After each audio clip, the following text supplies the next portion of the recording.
En mis primeros años haciendo televisión, pues yo estaba siempre como con mucho miedo, con mucho nervio, intimidada por todo lo que pasaba a mi alrededor. Poco a poco fui agarrando experiencia, pero esos miedos yo no me daba cuenta de que existían.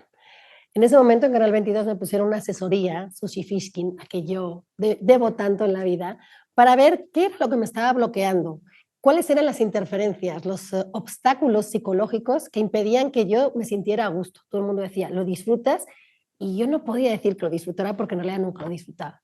¿Qué pasó en ese momento para que yo empezara a ver la cámara como una amiga, como algo más cercano? ¿Y cuáles eran esas interferencias que me hacían distraerme y sobre todo perder mi concentración? Fue una cosa que me liberó muchísimo y que desde luego me hizo salir muchas veces de mi zona de confort y de esa zona que uno tiene como de supervivencia para desarrollar algo que yo tenía dentro y que resultó mucho mejor. De eso justamente hoy vamos a hablar en este episodio del podcast Creando el Futuro de Pinion Education, con el que celebramos los 10 años de estar al servicio para poder ofrecer materiales, herramientas, consejos, experiencias a todo el mundo docente. Hoy nos acompaña ni más ni menos que Izanami Martínez, que tiene una historia de vida bastante particular. Izanami es antropóloga y de repente estaba muy metida en el mundo corporativo, mucho en las empresas, mucho dando todo este tipo de asesorías y estando en el meollo, cuando de repente hubo algo que le hizo cambiar. Ella durante su infancia pues era una niña superdotada, tenía altas calificaciones, era una niña de alto rendimiento, pero eso le costó un poquito de sacrificar su salud. Y a mí me gustaría, Izanami, aparte de darte la bienvenida a Creando el Futuro y agradecerte mucho que estés con nosotros, que nos cuentes justamente cuáles esos fueron esos momentos de, no sé si de parteaguas o de quiebre, que hicieron que tú dieras un pasito para adelante y no sé si en ese momento salir de tu zona de supervivencia, pero sí desde luego que hubiera un cambio radical en tu vida que yo creo que te ha llevado a lugares mejores. Eso nos lo tendrás que decir tú. ¿Cómo estás? Bueno, muchísimas gracias. Me hace mucha ilusión estar en este programa porque, entre otras cosas, me apasiona la educación y me parece que es tan necesario hacer las cosas de manera diferente, que es algo de lo que me imagino que hablaremos después. Pero sí, mi mayor punto de inflexión, fíjate, vino con la maternidad. Hace 7 años, cuando nació mi primer hijo, Bosco, me pasó una cosa muy curiosa y es que como niña con altas capacidades, pues mi paso por el colegio, por el instituto y por la universidad no había sido demasiado agradable, ni a nivel académico ni a nivel social. Y de pronto, cuando empiezo a emprender, cuando empiezo a montar proyectos tecnológicos, cuando empiezo a ser CEO de empresas, encuentro una identidad en la que mis capacidades son valoradas y que socialmente recibo cierto reconocimiento. Entonces yo me agarré a la identidad de CEO como si fuera un clavo ardiendo y cuando la maternidad me hizo quitarme la americana y ser madre, me supuso una ruptura enorme porque si yo no era CEO no sabía quién era y volvía a ser esa niña de la que todo el mundo se reía con un autoconcepto destruido y que me hizo iniciar un viaje de 7 años en el que descubrir quién soy y descubrir también cómo ser feliz. Porque yo había logrado todo lo que socialmente me decían que tenía que hacer para ser feliz, tener dinero, tener reconocimiento, tener fama, bolsos caros, tenía todo eso y era de todo menos feliz.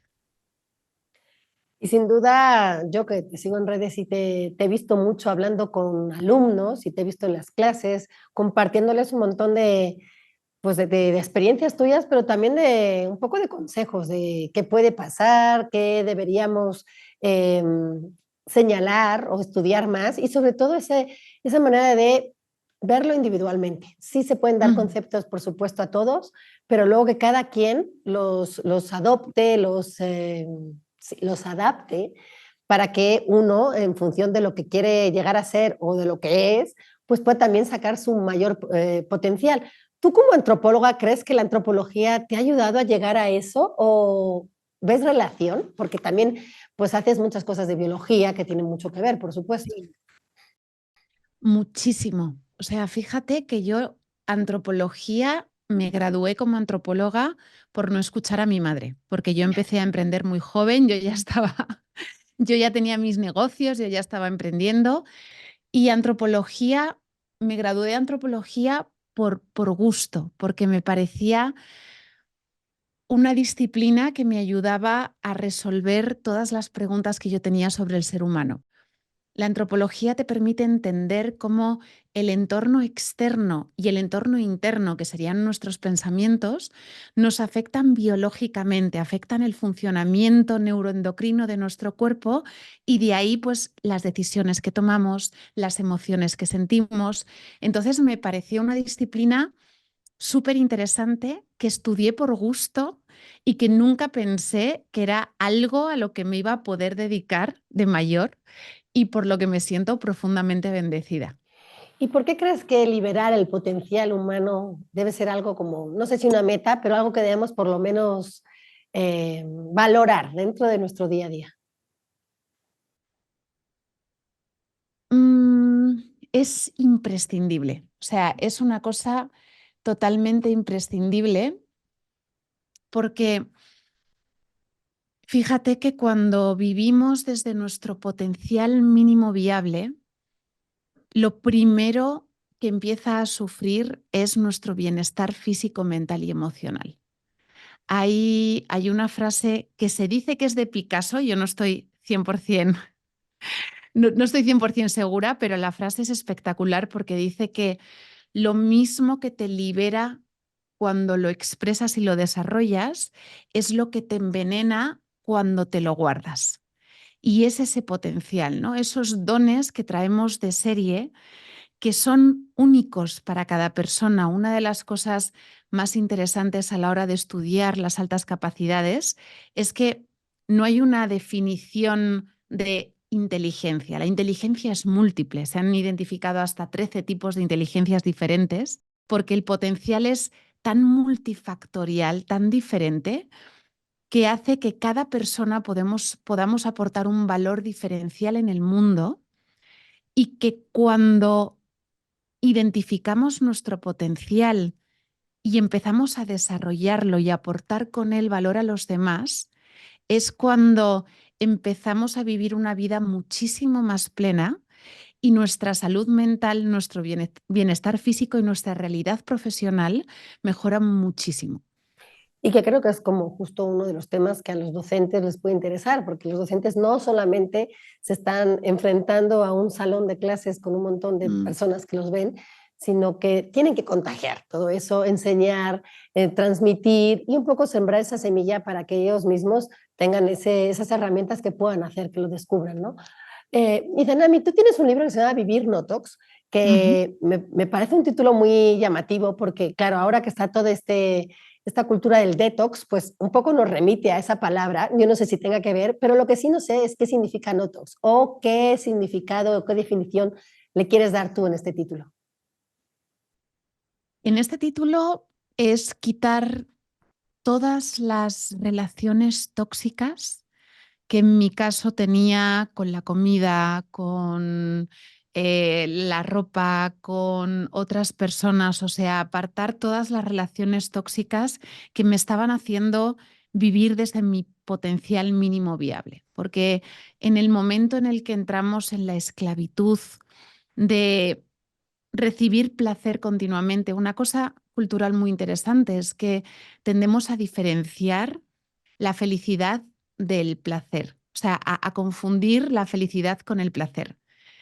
Buscamos satisfacciones instantáneas en cosas que nos dan descargas de dopamina, como puede ser la comida o el shopping o las redes sociales o los videojuegos, todo este tipo de cosas que están diseñadas para ofrecernos placer por un rato muy cortito, pero hacer que necesitemos más y más y más y más y que cada vez la recompensa que necesitemos sea más grande, ¿no? Y toda tu vida empieza a girar en torno a eso y vives esclava de tus placeres. Y desde ahí, en vez de estar dedicando tiempo a pensar, oye, ¿cómo puedo desarrollar estos dones que me han sido dados en habilidades que aporten un valor diferencial a los demás? ¿Cómo puedo desarrollar lo que soy para aportar más valor al mundo, mejorar mi realidad personal y las de las personas que me rodean? Estamos en una rueda de hámster que lo único que hace es perpetuar el modo de lucha-huida, ese sistema de supervivencia, dañar nuestro bienestar físico, mental y emocional y privar al mundo de todo eso que hemos traído para aportar. Y menciona las redes sociales, que evidentemente es como un temazo y que en el mundo docente y con jóvenes pues abundando en las aulas, es todo un tema, porque Mm. uno busca mucho el reconocimiento, busca mucho el sentirse con este sentimiento de pertenencia a un grupo, que esto lo hemos tenido desde siempre. La biología hace que nosotros nos sintamos validados por un grupo y nos sintamos como parte de algo.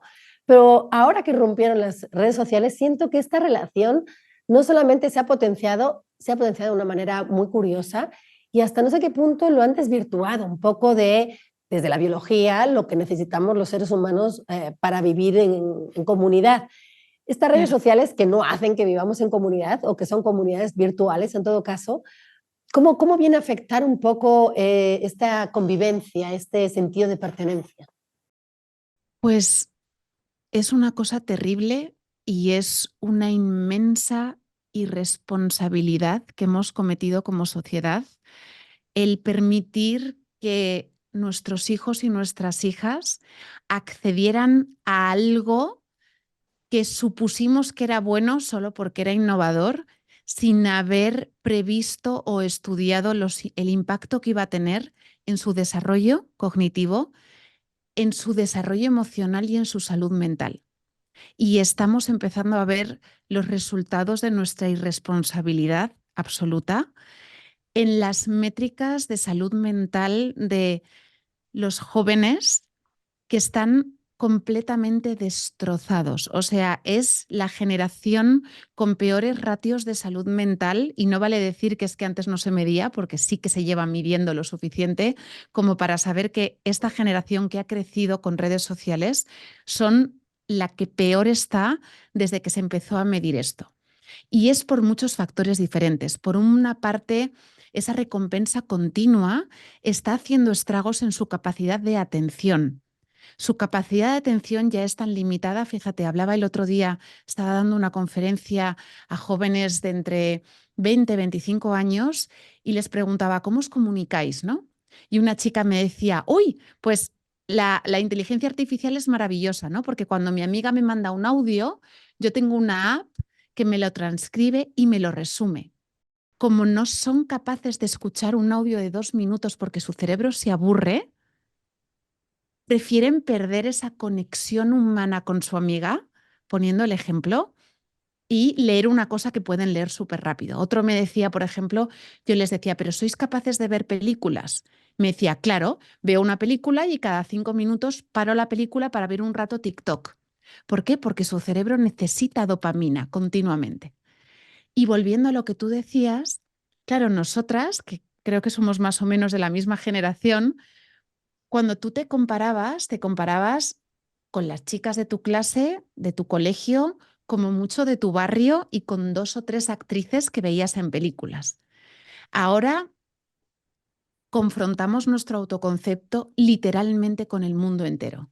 Y además se nos está, se nos está poniendo como aspiracional a personas que ni siquiera son tan guapas como las vemos porque llevan un montón de filtros o se han hecho operaciones estéticas y que además nos han hecho creer que son así de exitosas porque son guapas y que tienen una vida perfecta porque todo el mundo las quiere. Cuando luego realmente conoces las vidas de estas personas, la mayoría tienen unos problemas de salud mental horribles porque ellas también desde ser influencers han perdido la capacidad de conexión humana y la soledad les está dañando tanto como a sus seguidores.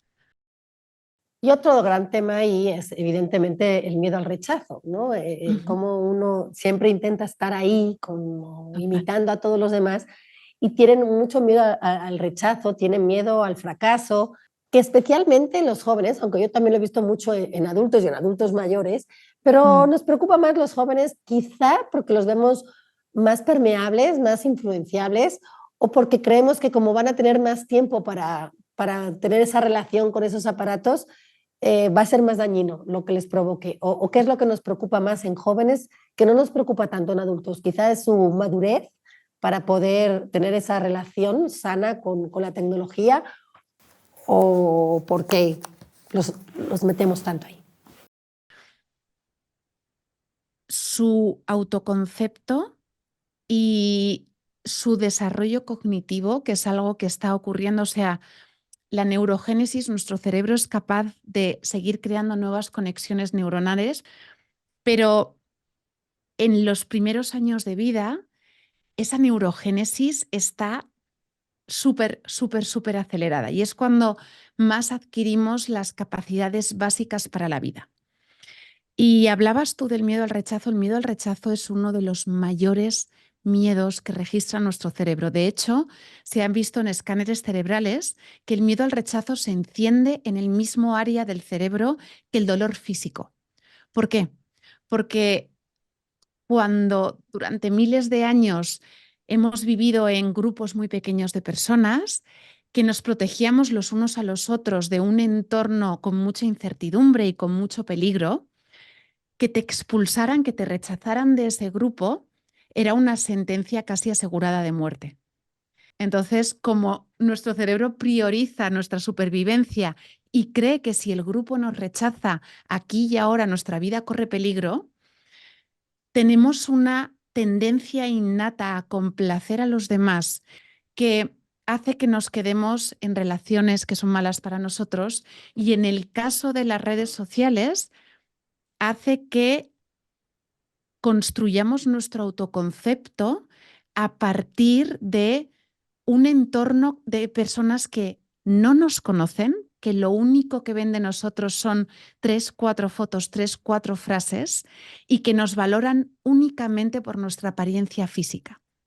Y eso es peligrosísimo porque tú y yo llegamos a las redes sociales con un autoconcepto más o menos ya construido, que es lo que se construye durante la adolescencia. Ya más o menos teníamos una seguridad en nosotras mismas que obviamente seguimos desarrollando o perdiendo a lo largo de nuestra vida, pero partíamos de una base. El problema es que la juventud está construyendo ese autoconcepto en un entorno que les juzga sin conocerles a partir de una imagen y que lo único que mide es su belleza, su dinero, su éxito, los viajes que hace, ¿sí? Que son cosas totalmente superficiales y que hacen que el 99% de las personas que se exponen a eso se sientan rechazados y fracasados. Sanami, ¿qué podemos hacer desde las aulas? Porque creo que los docentes ya tienen suficiente peso y suficiente responsabilidad con todos los conceptos, lo administrativo, lo académico, pero además encuentran todo esto en las aulas. Y con eso es con lo que tienen además que impartir sus clases y sus lecciones de vida, etcétera. Y no solamente no es fácil, sino que a veces es frustrante, porque dices, no lo voy a conseguir nunca, me estoy desviando de lo mío, y además de todo lo que tengo, me suman, ¿no? Esto que a lo mejor no te suma exactamente, pero sí lo tienes que hacer, porque de alguna forma son herramientas que tú le tienes que dar a los chavos, a veces Claro, incluso mucho más importantes que las teorías y los libros y demás. Esto es construirlos como personas. total. Es, es una pregunta muy difícil porque además o sea, yo respeto profundamente la profesión de los profesores, sobre todo de niños, de jóvenes y de adolescentes, porque yo las formaciones que doy son para adultos, nada que ver. Y fíjate que si yo en mis formaciones para adultos estoy viendo el impacto de la falta de atención, de que cada vez me cuesta más mantener la atención de las audiencias, no me puedo ni imaginar el reto que tienen que tener los profesores y las profesoras de niños, adolescentes y jóvenes. O sea, desde aquí mi máxima admiración, mi máximo respeto, porque lo que hacéis es tan difícil y tan necesario para la humanidad, literalmente, que me siento muy poco capacitada para daros consejos a vosotros, que sois los que estáis ahí en primera línea de batalla, pero si algo os pudiera compartir de mi experiencia que quizá os sirva, es primeramente como madre, si fuera posible hacer presión, o sea, toda la presión que podáis hacer como profesores dentro del entorno de vuestro colegio, vuestro centro educativo, para intentar prohibir los móviles en las aulas o los móviles en el recinto educativo, es un regalo que le estáis haciendo a la humanidad, literalmente. Luego, a la hora de construir su autoconcepto, fijaos que pasan con vosotros más tiempo que con su familia. Sois los que tenéis la capacidad de contrarrestar y encontrar maneras más saludables de construir su autoconcepto, que más allá de ese feedback continuo que están recibiendo negativo sobre su apariencia física, sobre sus posibilidades económicas o las experiencias tan cool que son capaces de vivir, vosotros tenéis la oportunidad de contrarrestar eso hablándoles de su creatividad, de lo buenas personas que son, del valor que aportan a sus compañeros, de esos valores humanos que tanto se están perdiendo y que vosotros tenéis la posibilidad en las aulas de reforzar. Casi a día de hoy a mí me parece más importante que la formación académica el reforzar su autoconcepto basándonos en valores humanos de compartir, de ser buena persona, de ser creativos, de ayudar a los demás, de tener pensamiento divergente, de valorarles todas esas capacidades que les van a servir en un mundo con inteligencia artificial donde memorizar datos y repetir cosas como papagayos ya no les va a aportar absolutamente ningún valor. De hecho, en tu libro, mencionas mucho, ahora dijiste creatividad, lo ligas mucho con la imaginación y dices que tiene un componente biológico que se da mucho en la juventud, en la niñez y que luego se va como perdiendo poquito a poco y ya cuando somos adultos o no la sabemos mantener o la olvidamos o la dejamos de un lado, pero que tiene un valor y una función buenísima justamente para desarrollar todo este potencial. ¿Nos puedes desarrollar un poquito más o resumir lo que cuentas en tu libro acerca de la creatividad y la imaginación? Pues esto fue una cosa, haciendo un curso de la Universidad de Tokio sobre el origen de la mente humana, ¿no? El origen de la mente. Estos científicos lo que hacían era intentar descubrir qué es lo que hace único nuestro cerebro, ¿no? Y entonces hay un vídeo que se me quedó grabado en el que un chimpancé le ponían en una pantalla, ¿sabes el jueguito este que aparecen, que se giran las cartas y tienes que identificar las cartas que son iguales? Pues al chimpancé le hacían este jueguito, pero a una velocidad súper rápida. O sea, le mostraban todas las cartas boca arriba, se las giraban y el chimpancé a una velocidad sobrehumana, porque de hecho no hubo humano capaz de igualarle, era capaz de, de identificar, de recordar todos los números que eran iguales para conseguir una recompensa de comida. Y a un chimpancé le ponían, los chimpancés dibujan bastante bien. O sea, os invito a buscar vídeos de YouTube en los que pueden copiar dibujos bastante bien, teniendo en cuenta que son chimpancés.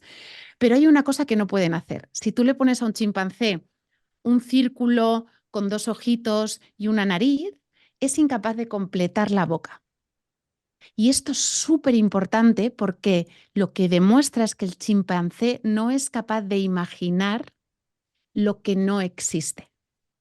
Y esa es la capacidad de imaginación humana que nos ha traído hasta aquí. Esta capacidad humana de imaginar lo que aún no existe y materializarlo es lo que nos diferencia del resto de los animales. Porque, por ejemplo, a veces pensamos que cuando hablamos de humanidad, ¿no? Hablamos de la empatía como si fuera humanidad. Hay muchísimos mamíferos que son más empáticos que muchas personas. O sea, la empatía es una característica mamífera, no humana. Lo que nos diferencia es esa creatividad. Entonces, lo interesante de esta creatividad, y llevándolo al tema de las aulas, es que para los niños que son neurodivergentes, cuando planteamos el aprendizaje de manera que les forcemos a utilizar su creatividad, lo que hacemos es pulsar el botón motivacional que hace que estos cerebros diferentes funcionen mejor. Y recuperamos además la atención de estos niños. Por ejemplo, en vez de preguntar en un examen, descríbeme la Segunda Guerra Mundial, ¿vale? Si les haces la pregunta de qué hubiera pasado si Napoleón y Hitler se hubieran enfrentado, ahí les estás obligando a ser creativos, estás detonando ese centro motivacional de la creatividad y en las respuestas que te den vas a ver igualmente si se lo saben o no, porque para hablarte de Napoleón y para hablarte de Hitler y argumentarte la historia que se monten ellos en la cabeza, van a tener que demostrar los conocimientos que han estudiado, por ejemplo, en la clase de historia, ¿no? Entonces, este tipo de preguntas que buscan accionar la creatividad de los alumnos y que nos siguen permitiendo evaluar sus conocimientos, les van a ayudar a entrenar una capacidad que va a ser la que realmente en el mundo que viene les va a permitir aportar un valor diferencial profesionalmente y no ser prescindibles por todas estas tecnologías como la inteligencia artificial que se viene. Justo te iba a pedir que nos dieras algunos consejos o que les dijeras a los docentes de qué manera se puede incentivar esta manera de ser creativo y de imaginación y sobre todo que ellos mismos lo sean, porque sin el ejemplo pues es difícil, ¿no? Contagiar eso. Y a veces los propios profesores son esos adultos a los que me refería antes, que van perdiendo, que van olvidando y dejando de lado esa creatividad que te permite hacer cosas muy simples pero que en un futuro con las herramientas y la formación adecuadas, pues pueden llegar a crear, ¿no? A inventar, a lograr cosas. ¿Tú qué les dirías a ellos como adultos que se enfrentan a los jóvenes, que mantengan ellos mismos y que puedan contagiar y estimular en la gente, en los jóvenes que tienen cerca?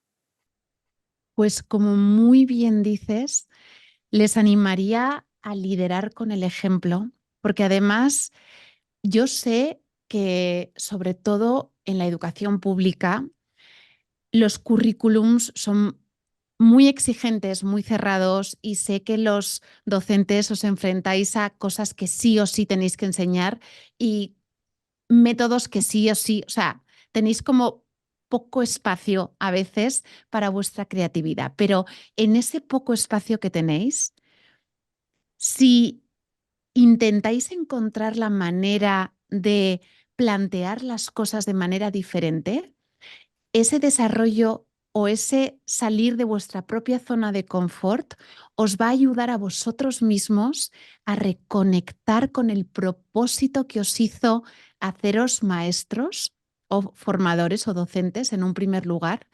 Os va a ayudar a recuperar la motivación, algo que puede haber caído ya en la apatía o si ya lleváis muchos años enseñando lo mismo, todos los días sean iguales. Si os planteáis a vosotros mismos el reto de hacer las cosas de manera diferente, utilizando caminos que no he intentado nunca y sin tener miedo al error, porque además siempre que innovemos, siempre que hagamos cosas que no hemos hecho antes, vamos a cometer errores, pero esos errores nos van a permitir aprender cuál es el camino correcto y sobre todo le van a mostrar a nuestros alumnos que el error, cuando se usa para aprender, es bienvenido. Y esto va a desactivar el miedo al error que tengan ellos y les va a permitir atreverse a explorar otras maneras de hacer las cosas, conectar con su creatividad innata y ser más innovadores. De verdad que sí, por muy pequeñito que sea el paso, se va a crear un efecto mariposa que va a tener un impacto positivo en vuestro bienestar, en vuestros niveles de motivación, en vuestros niveles de propósito y sobre todo va a despertar una chispa en vuestros alumnos que puede que sea la chispa que en un futuro que no conocemos ni sabemos a dónde va a llegar, permita que tengan un futuro profesional diferencial y viable. Sí, porque tú, bueno, hemos mencionado aquí el miedo y el miedo muchas veces se consigue, se desata con el estrés. que el Sí. estrés, sobre todo a nivel empresarial, pues es casi casi una estrategia de productividad, ¿no? Como que Ujú. uno lo necesita para bajo presión funciona mejor, dice mucha gente luego. Pero esto luego crónicamente puede convertirse en un miedo no tan adecuado o desde la biología, desde luego, te afecta.